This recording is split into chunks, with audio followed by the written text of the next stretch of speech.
I never intended to betray him. For years, I had been a devoted wife, a quiet support, the woman who loved her husband unconditionally. And in the beginning, Mark was everything.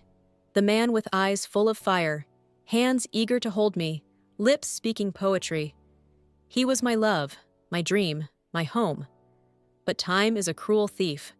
It stole the laughter and replaced it with silence, took the warmth and left the cold of routine. Mark did not stop loving me, but he no longer showed it the way he once did. His words became practical, his touches disappeared, his attention wandered far away. We still shared the same bed, but an invisible wall stood between us, built over the years, brick by brick.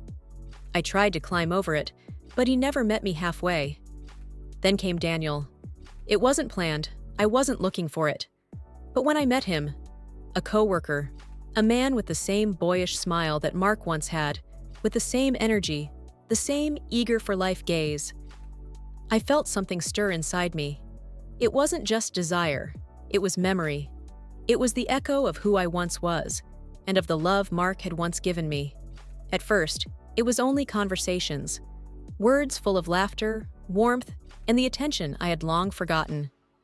Then came stolen moments, 2 long coffee breaks, lingering glances, light touches that neither of us pulled away from.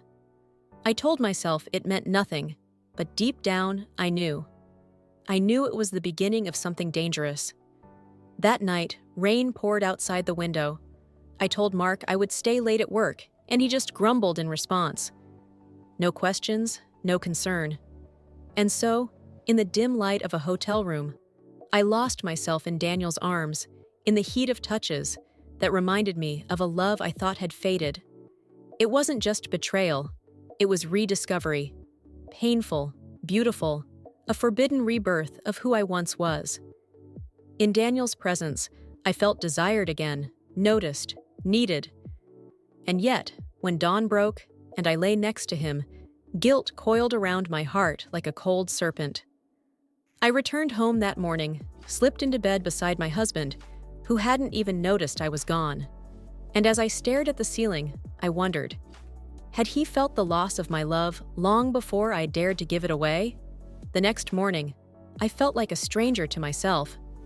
It seemed like there was an invisible mark on me, that every little detail could give me away. Mark, as always, was reading the news with his cup of coffee, not even looking at me.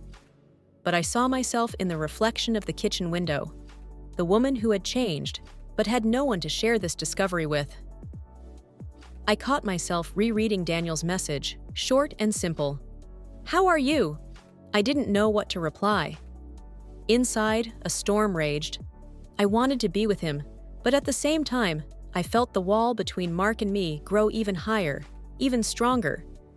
I didn't know if he wanted to break through it, or if he had simply gotten used to life on either side.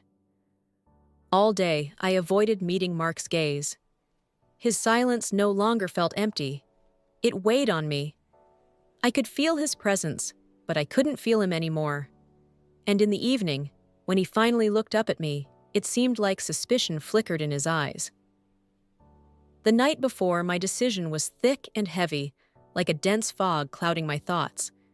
Mark no longer just suspected, he knew. He felt it. His gaze no longer carried indifference, only fatigue. "Have you decided?" His voice was quiet but firm. I opened my mouth, but no words came out. Because I didn't know. Do I love Daniel? Or is this just an illusion, a ghost of the passion I once shared with Mark? And if I leave, will it all happen again? At that moment, Mark took a step toward me, the first in years. He took my hands in his, and I felt the warmth that once was home. In his eyes, I read something that made me tremble. "You don't have to stay," he said, "but if you leave, it's forever." The world seemed to compress. Suddenly, I saw everything clearly. Daniel was an opportunity, a fire that blinded me, made me believe I could feel alive again. But Mark was the one I had loved too long to just erase with one decision. I closed my eyes, took a breath. When I opened them, I knew my answer. Years later, I still remember that day, that moment of choice. I stayed. Not because I was afraid to leave, but because I understood. Love isn't always fire. Sometimes it's the embers waiting to be stoked again. We started over, slowly, with mistakes, with pain, with truth. Mark and I were broken, but not destroyed. And Daniel? He remained in the past, like a dream that leaves a faint prickling in the heart. Now, when Mark takes my hand, I feel warmth. I know our fire hasn't gone out. It just needed to be rekindled. If this story has touched you, if you understand what I'm talking about, please leave a comment and share your thoughts. I'd love to hear from you. And if you enjoyed this story, support me with a like and a subscription. Together we can share these moments. Thank you for being with me.